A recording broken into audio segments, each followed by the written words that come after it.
Hello everyone.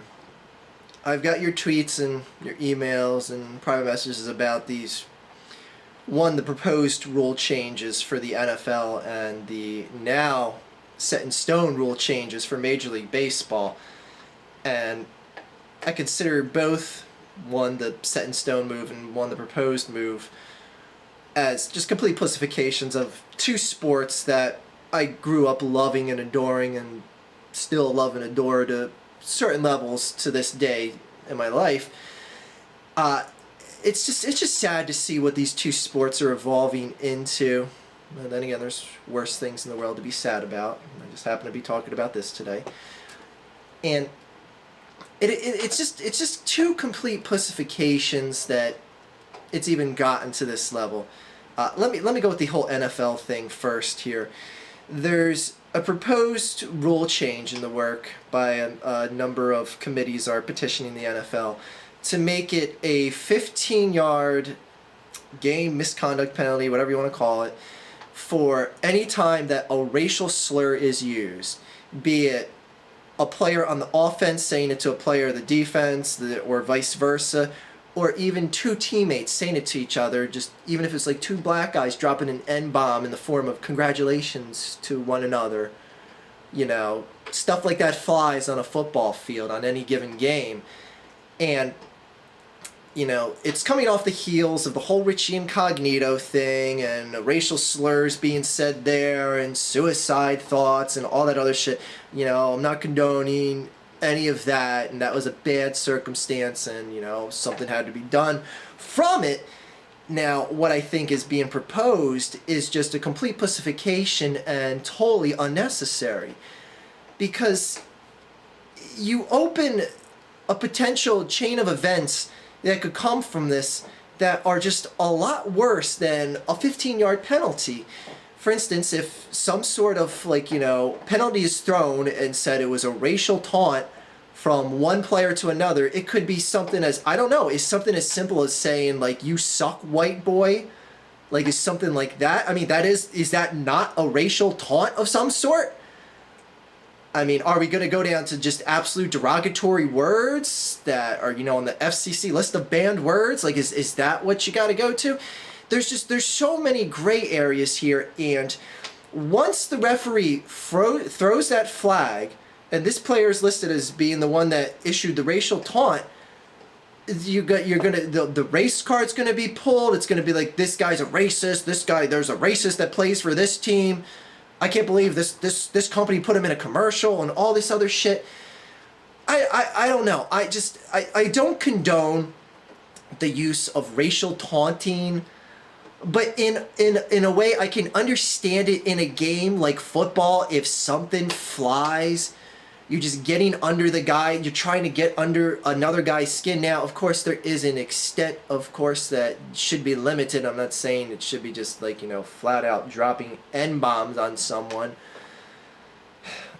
I really don't know what I'm getting at, is what I'm actually saying, is that there's so much gray area for this that I really can't make up my mind as to what I do feel about this.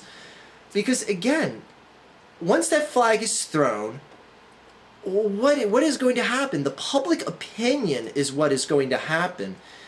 And I just see it being, you know, something that is going to potentially damage entire careers. Every time someone, you know, a black athlete might say, like, I just ran over your ass, white boy, or something like that. I mean, is it worth ruining an entire athlete's reputation and potential career and future earnings, etc., etc.? And on top of that, is it not fucking beyond hypocritical for a league that has a team that is by some deemed as a racial slur in the Washington Redskins to even possibly entertain this thought? I mean, I don't care if you're a Native American and you don't find any offense to the name of the Washington Redskins. The fact remains out there is that a number of people do. And if you were in public and you called a group of Native Americans Redskins, you could be cited by the police for instigating a fight or just some sort of public disturbance. So the league that has a team named the Redskins is going to talk about penalizing players on the field for using racial slurs, yet it could be seen as one of their team being named an actual racial slur. Anyways, the fact that this is even in the staging process and has a lot of backers. There's a lot of strong groups petitioning the league right now to pass this. And it would do a damn good job of ending it. Ending racial slurs said on the field in any way, shape, or form. Again, I'm not condoning the use of racial slurs, but I have an understanding if it's said during the heat of battle, it's a tough game, it's men playing men, smashing each other in the fucking mouth. Well, you can't even go near their heads now. You can't even call it smash mouth football anymore, because touching a guy in the head, it can cause for an ejection. But you could be Ray Rice and knock your wife out, and well, knock your wife out. I think I said Alf. Anyway, he probably won't get suspended a game for that. But anyway, it's a whole different story. Major League Baseball, let's just go right into that. A number of you, specifically on Twitter, sent me... Twitter? Jesus Christ, I'm saying words wrong left and right here today. I gotta stop drinking before I make these videos. A number of people on Twitter tweeted to me this whole rule change in Major League Baseball, and the way Major League Baseball is trying to spin this is absolutely ridiculous. There's a rule change that's set in stone now. It's basically being labeled as the rule that's taking away hitting the catcher at home plate if he's blocking the plate. Now, this is something that has existed in Major League Baseball for, I don't know, 1, 2, 3, 4, almost 140 fucking years now. And it's something that's just considered like, playing ball. But they're doing this, they're making this change for the interest of protecting the catchers. And Joe Torre came out, saw an interview with him last night, saying, people are over-exaggerating this, they're blowing this, out of proportion. Because what the rule is, and this is what the actual rule is, it is now against the rules for a catcher to obstruct home plate and the person rounding third base before he has the ball. So Joe Torre's saying, if the catcher gets the ball and then wants to step in the line of the runner in home plate, that's fine. That's completely within the rules of the game. But here's the thing. Most plays at the plate where the catcher has to get trucked are bang-bang type plays. So the catcher, in the best interest of his team winning, would be to already be in the line of fire with that runner going down. And if he doesn't want to get hit, then he shouldn't be there to begin with. But the matter of the fact is, many catchers do want to be in the line of fire there. So anyway, it's going to be an automatic safe if the catcher is standing in between home base and the person rounding third base before he gets the ball. It's going to be done in the best interest of player safety for the catcher, because a number of catchers have been injured. I would just consider it, part of baseball that's existed since, baseball started. It's a complete pussification, and it is something that is going to cost games now, because these one-run games that are decided because, a bang-bang play, didn't get done in time because the catcher didn't put a tag on, because he has to play off the baseline now. He has to play off the baseline when the outfielder throws the ball in, or the relay from the infield dishes the ball into home plate. What are we gonna ban next? Hitting the ball too hard because people in the stands get hit with home runs too much. I mean, seriously, this is just fucking ridiculous, and it's a shame for people growing up watching these sports now that they might not know how good these sports used to be.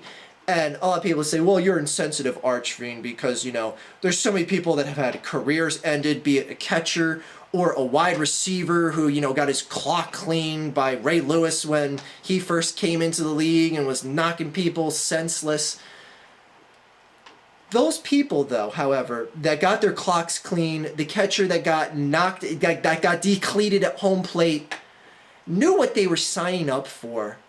They know the potential risk of injury was always there. if they didn't want to go into a game where concussions and getting depleted weren't a part of it, they would sell fucking car insurance or something. They wouldn't play professional football or Major League Baseball.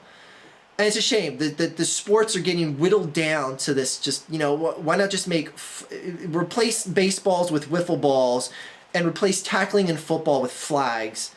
I mean, we might as well just cut out the middleman, save all the rules from being whittled down, and just go right to that. And it's a shame because as someone like myself that has watched and followed and loved sports my entire life, I just see the bastardized product that it is today. Like I said, you can get up to a 4-game suspension for deliberately hitting someone in the head in football now. But if you do something off the field, like, hit your wife and knock her senseless, you might get a game suspension at the most, if anything at all. Isn't that right, new dog? Come here, new dog! New dog, is that a bird? Is that a bird? Figures he runs the other way around. Alright, I got your bone, new dog. New dog, I got your bone. I got your bone.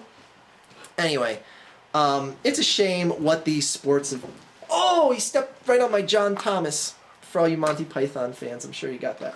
Anyway, it's really a shame what these sports have turned into, and it's a shame when there's more physical contact in women's hockey right now than there is in football. Who'd have thought we'd come to that day and age? Anyway, it sucks for the women's U.S. Olympic team. Anyways, that's a whole different topic. Anyway, new dog, thank you for joining us in the end of the video here, and your breath really stinks. Anyway, is Mommy still excited about her favorite team winning the Super Bowl? Are you still excited about your Shithawks winning the Super Bowl, girl fiend? Wait, are you talking about the time that I predicted who would win the Super Bowl and you had it completely wrong? She picked the Seahawks to win the Super Bowl before the playoffs even start. Like in December, because they're so awesome. Have you seen those shoes? Yeah. Oh. And sometimes the gloves are like that too. That's her basic analysis of who wins. I also picked the Broncos to win whoever they were playing, because duh. And you didn't. So obviously I should be doing the football videos from now on, because I know more about football than you. Because I'm right. Aren't you supposed to be dead or something? I heard you were dead. Yeah, that didn't go so well. Anyway, congratulations to the Seahawks for winning because they have better shoes. That's literally, she said, oh, look, they have better shoes. They're going to win the Super Bowl. They're bright green. Anyway. What more could you want? And their gloves match, and sometimes the little mouth guards match, and it's pretty awesome. See what I have to live with, people? Anyway, the pussification of football and baseball. I can only imagine what these sports are going to look like for years to come. Not to mention, I can't imagine what the Seattle Seahawks' future uniforms are going to look like in the years to come. And Girlfiend's going to love them every year. She's probably going to buy a Seahawks jersey. And don't worry, that'll get burned on camera if she goes that far. Trust me.